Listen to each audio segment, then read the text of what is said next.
Mr. Red, Mr. Red, Junior, iwe Zulu, your crazy leopard. Iwe tembilani, Funny. iwe tembilani, over kubangeti. Yeah.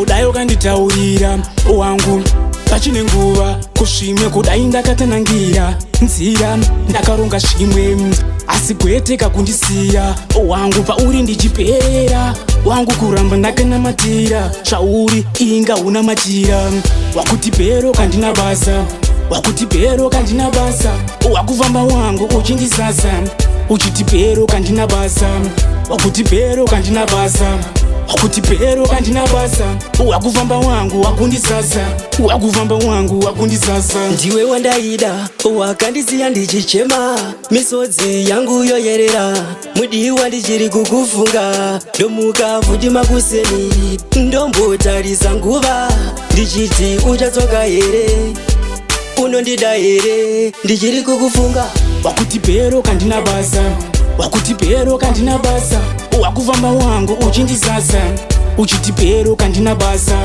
wakuti pero kandina basa wakuti pero kandina basa wakufamba wangu wakundisasa wakufamba wangu wakundisasa ko rudo rwangu rwandaikupa wangu alisi wangu wabaya moyo wainditi mazwera zim soko wangu mazwera zim kuna siinga wangu wapindwa nei ndiani akakufurira wakuti pero kandina basa wakuti pero kandina basa wakufamba wangu uchindisasa uchiti pero kandina basa wakuti pero kandina basa wakuti pero kandina basa wakufamba wangu wakundisasa wakufamba wangu wakundisasa kandina basa kandina basa